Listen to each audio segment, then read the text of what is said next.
Which So what's brings your up... advice Sorry, to risk takers then, Matthew? Because I think that a lot of people will look for the path of least resistance. Yeah. They will always look for a reason not to take the risk, whether it's children, leaving college, whatever.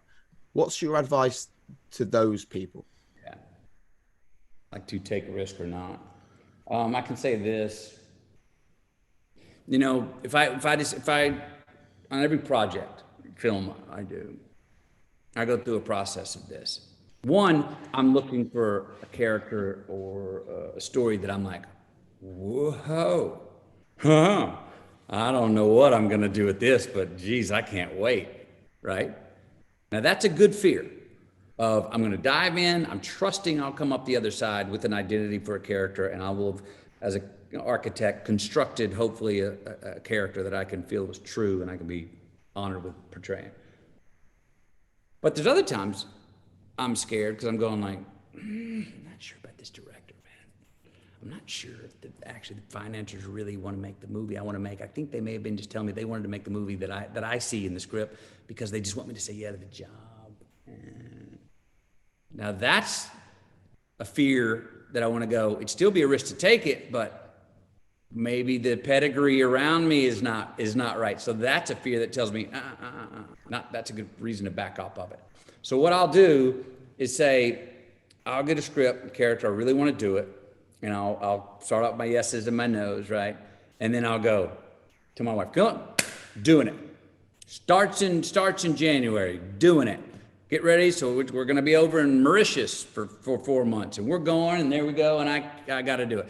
And I sit in that state of mind, fully convinced, yes, for 10 days. And I then measure myself for that 10 days. Well, how many times did you start seeing the world through the eyes of this character, jotting down notes? You're already getting creatively turned on. What did 2 other opportunities come up in January that you already immediately said, nope, not doing it because I'm doing this other thing? Well, that's a good reason to usually say, yes, let's do it. But alternatively, dang it, 10 days go by.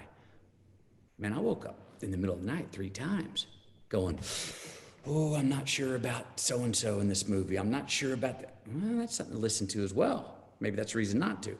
So then after 10 days, I go, now I'm going to live 10 days. No, I'm not doing it. Camilla, not doing it. Call off the trip. We're not going away. Now I measure that 10 days. Now what wakes me up at night? Did I wake up at night going, whew, I think you dodged a bullet there, buddy. Good move. Or did I wake up at night going, I have to play that character in this movie. I have to. No, I can't believe I let that go. Well, that then leads to a good reason to maybe go, let's do it. So to measure, to talk about commitment, to commit to yes to something, see how you feel, see what bubbles up. To commit to no, see what bubbles up. But convince yourself that it's happening. Yep. Then you're measuring about whether you should. Usually it's not foolproof, but it helps a lot on measurement of whether to take the risk or not. Brilliant. So do you check in with yourself often? Every night, maybe? And I try to through the day. I mean, I don't have a scheduled ritual. I check in. We as a family check in with gratitude before meals, and then I check in, with myself through the day. And then at the end of the day, I like to go back and try and do a little inventory of how was my day? Why am I having trouble remembering what I had for breakfast? Why am I having trouble remembering? Well, that means you need to slow down and actually go back and think so you can have some demarcations between the events. Because, we get busy. They all start piling up on each other.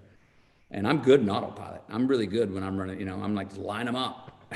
I'll remember what the hell I did next year. You know what I mean? I'm good in that mode, but I like it better when I'm like, at the end of the day, okay, demarcation. How'd we do today? We knew we had a big week. Monday. Yep. Good. Nailed that one. Okay. Put that aside. What do we got now? A little small projection. What do we got tomorrow? What time does the day get started? We start with that. Yeah, I got that break. And maybe we can have lunch and then I'll come back. First part of the day is about Greenlights. Second part's about MOC. Then I got the kid. Yep. Okay. 3 different mode. Yep. Got it. Then that helps me go to sleep. But I do a little check-in with the day and a little projection into, let's look at what we got tomorrow. Where does the diary keeping fit in with that then, Matthew? Because that really intrigued me that you kept a diary for so long. Yeah. Is that not part of your way of processing events and making sense of the world around you? Well, sure it is. I mean, it's, you know, what do we usually go to a diary for? A journal, especially when we go there when we're lost, when we're having trouble, when we're trying to figure shit out and we're confused. And that's what I originally went to it for. You know, why'd so-and-so break up with me? Why do I got pimples on my face? Why, you know, that kind of stuff. As a 14-year-old kid. And then I remember reminding myself in my early 20s, I was in a time in life where I was rolling. I mean, my relationships were good. I had cash in my pocket. I had a 4 handicap in golf. I had a hot girlfriend. I was making grades. Mom and dad were happy. I was rolling. Well, those are the times you don't really go write in your diary, right? Because you're like going, I found it. I'll never lose it. Which we all know is false, because you will lose it. And you will get in a rut again. You will, when you're on frequency, you will get off a frequency again. There is no ta-da moment. So I remember going, you better write. You better keep writing now while you're rolling. Because when you do get off frequency again later in life, you might want to have something to look back at. Yep. And I did, and that practice helped me in times when I was in a rut to go back and go, you had this year here where you were catching green lights in life. I mean, not relationships, job, sleep, self-respect, self-confidence. And I look back and I was like, well, who were you hanging out with? Where were you going? How much sleep were you getting? What were you eating? What were you drinking? What were you doing first thing to start the day off? What was your, you know, were you going to church? Whatever those may be. And they helped me recalibrate and go, well, let's pick some of those habits up that we kind of thought we could take for granted here for a while. And they helped me get back on the rails a little bit. So one of the phrases that Jake and I use frequently on this podcast, Matthew, is success leaves clues. That when you're successful, there's lots of clues left behind for it. And that sounds like what you've done over your career. Yes. And what's the world tell us to do? Dissect your failure. No, dissect the success too, at least. Because you're going to need it. And there is a science to satisfaction. There is. So there was a really interesting 2 anecdotes in the book that intrigued us. Was that one was the liberation when you first played the role in Dazed and Confused, that you almost just played the character. And then you tell the story about when you tried to do that same approach and you didn't read the script. So where did that so again, that's a really interesting way that you learn from failure and success. So how do you get that balance now, Matt? Major risk and completely embarrass myself, completely fail. So, but you learned. That's the key thing. Yes, I did. And maybe that's about the second half of the answer you asked earlier about how to measure risk. Sometimes it doesn't matter what the choice is. Just make a damn choice and commit to it. And it will reveal itself whether it works or not. And if it doesn't, if you commit hard enough, it's obvious the lesson you were supposed to learn. And then you evolve and move on. You know, I mean, so yeah, that was a time. Look, I fell into my first acting role. There were 3 lines written. I worked for 3 weeks. I knew my man, Wooderson. So I would just throw me in the situation and like somebody say something and I just be my man. Well, then I get out to Hollywood and I went through a patch of about a year where I wasn't getting jobs and I was too tight and I was talking to people about acting lessons and stuff. So I started to think about this thing that I had a natural ability to do. And as we all know, when you start to learn a craft that you may have an innate ability for, there's a transition to move it from the intellectual into the soul and the lineage and the body, you know? And that can be an awkward transition. You're kind of thinking about stuff where you were just kind of doing it. You're learning the math of of your poetry. And it's a good bridge to cross, but while you're on the bridge, it can be a little wobbly. And it was for me. So I get this bright idea that I'm like, I'm not getting any jobs. I'm auditioning, but I feel like every time I leave the audition, I'm like, you left a little bit in the tank. You could have done more. You didn't take a risk. So I'm like, you know what? I got offered this blind offer on this job. 1 day work, no audition, nothing. Come on. I said, I'll take the job. And then I get this idea. I go, you know what? I know what it is. I got to go back to how I did my very first film when there was no scripted lines, where I just knew my man and I did what my man would do and said what he would do. I've been overthinking this acting thing too much. So you know what? I'm not even going to read the script. Give me the log line of who my guy is, what is his obstacle, what do I need, and what do I need to overcome? That's got to happen in the scene, no matter what. And I'll just be my man. And I'm not even going to read the scene. Bad idea. Loosen up, right? Go back to how I started. I'm a natural. Yeah, right. We go up on set, and I'm there. I'm dressed, man. I'm my guy. And right before we're about to yell action, to do this scene, which I have never read or known nothing about, the PA comes by, production assistant, said, Mr. McConaughey, would you like some sides? It's a miniature version of the script of scenes that day. And evidently I was feeling a little insecure because I said, yeah, let me have a peek of those. Right before we're about to go on, action. And I get them, and I decide in my head, I remember thinking, well, I'll have a look at the dialogue, because if it's written well, it's obviously what my man would say. And if it's not written well, I'll just say and do what I would do anyway and throw it away. Well, I pick it up, I look at page 1. Page 2. Oh, shit. Page 3. Page fucking 4. Hey, can I get 12 minutes? 4-page monologue by my guy in Spanish.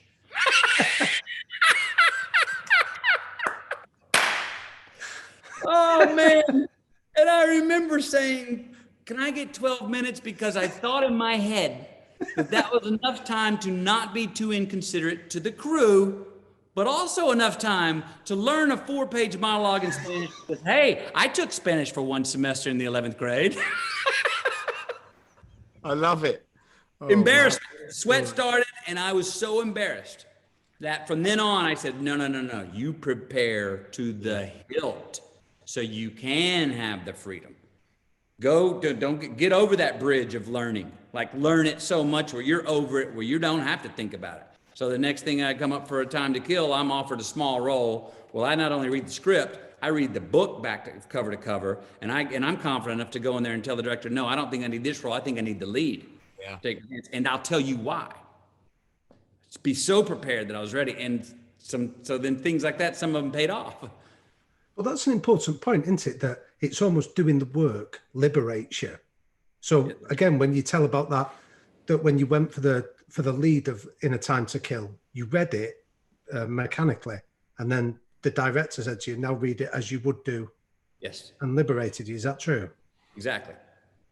Conservative or liberal late is another way of saying that, and I don't mean that in political terms. I mean, what are the rules of the game here? What are all my options? What are all my play calls? What's the playbook? Let me study it all, get it down so well that when it's time to go in the proverbial game of life, when we're in between action and cut of whatever our job is, we've thrown the playbook away.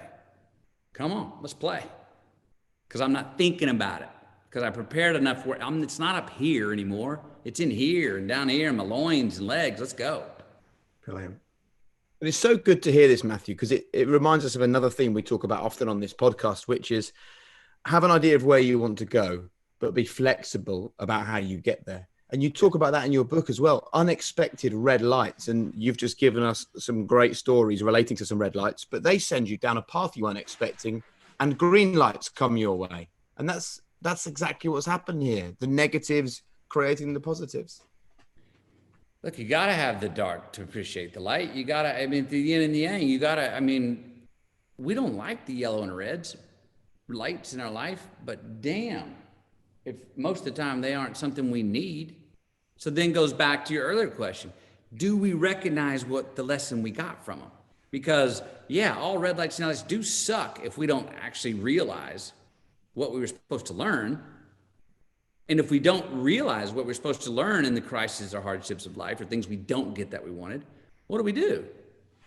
Stuck on this little merry-go-round of nothing but green lights, running out of gas because life's for nothing but entertainment? Well, that sounds like a bunch of, you know what I mean? Where's the evolution? Where's the ascension? Or as I tell my mom, who's taught us this great trait of being resilient, right? So resilient, in fact, that we were taught to get up, dust yourself off. Get up, dust yourself off. Karen, get up, dust yourself off. And I remember going to her when I was 22 years old, and I was like, Mom, this theory of yours has been very valuable for me. And I would not be the man I am right now unless I would have this resilience you taught. But I said, it seems to have a loophole. She goes, what? I go, if you're so resilient and you just get up and dust yourself off and carry on every single time, you become a repeat offender of, of the thing you kept doing screwing up. Meaning, like, if you step in shit, and every time you step in shit, you pop up and scrape it off and keep running, and you come around the track again, you step in shit again. So the loophole is, I think I'm gonna not just scrape the shit off my boots right now and keep running. I'm actually gonna turn around and go, why do I keep stepping in that pile of shit? So I'm gonna recognize it. So next time I come around the bend, I can go around it, I can hop over it, or find another path. So create a yellow light or red light to go. That's the time where you go, why am I stepping in that shit? That's the self-imposed red or yellow light. Or you say, when we talk about taking risk, to realize what the lesson is, the self-imposed yellow and red light, to go, wait a minute, let me take a pause here. What am I supposed to learn from this? And if you do that, that yellow and red then becomes green. So how do you recruit people into your inner circle then, Matthew, that allow you to do that reflection, that will challenge your thinking, but you feel safe with them, that they're doing it for the right reasons? You mean that people are coming into my life as in relationships for the right reasons? Yeah. So when you talk about this, like you gave the great example of your wife giving you the encouragement and support to go and pursue a role and we'll take care of things here, or your mum teaching you the skills of resilience. How do you bring people into your world that facilitate that ability to learn lessons?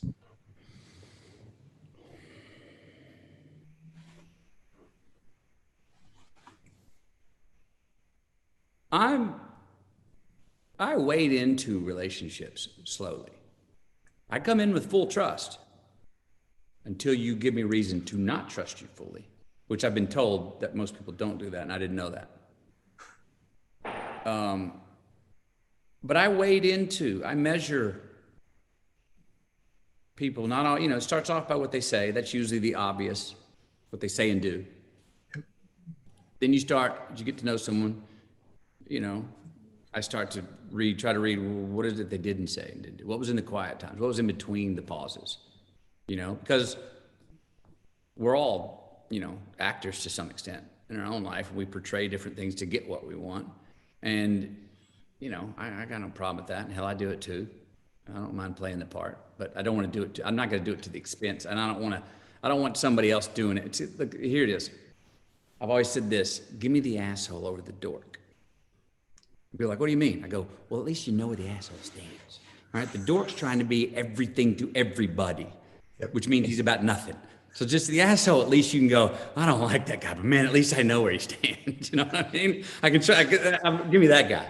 You know what I mean? So it's the dorks I don't like, and people that maybe try to get into my life that maybe have an alternative ambition or do not really have their best intents for me, or maybe aren't willing to get to know me well enough to actually promote the best of me, which I think we all know that. I think that's my definition of what a good friend does. He knows you and he helps promote more of the best of you. That's what my wife's got a real talent of doing for me. And that doesn't mean she always says yes to me. And she disagrees, and she'll like, no, I think this one you're swinging out of bounds here. This is, I think this is not. I know you're into new ideas, Matthew, but this one you're out of bounds, or whatever that is, a career choice or something. So, and I don't have a huge circle of close friends. I have a lot of acquaintances, but I have a group of men that I'm very good friends with that I call a fraternity of men that we naturally have. We are all investigating ourselves. How can we be better men? How can we be better fathers? How can we be better husbands? How can we also understand that we got to work and we got to create? Man's got to create. Man has to have work. Man has to have something that would go, we have a different sense of accomplishment. And I know I need a sense of accomplishment. I don't want to be obsessed by it, but I'm like, I do need to accomplish, to have my own feeling of significance, and so I like talking about people with big ideas. And again, that long view, we were going back, what are we really doing here, man? What's really going on? We break this down, Tell you who's super fun to have these conversations with, fellow countryman Guy Ritchie. He's a great ball to have these conversations with. And that guy never talks about the weather. He's straight too. All right, so you believe in God? Let's talk about it. Boom. And it's like he likes to go big quick. But I have a certain group of friends that we try to talk about the big things, existential questions. What is it all about? What really matters? What doesn't? Please hit subscribe, hit the notification bell, give us a thumbs up, leave a review, but somehow get involved with the High Performance Podcast and become part of our growing community. Thanks for being part of the adventure.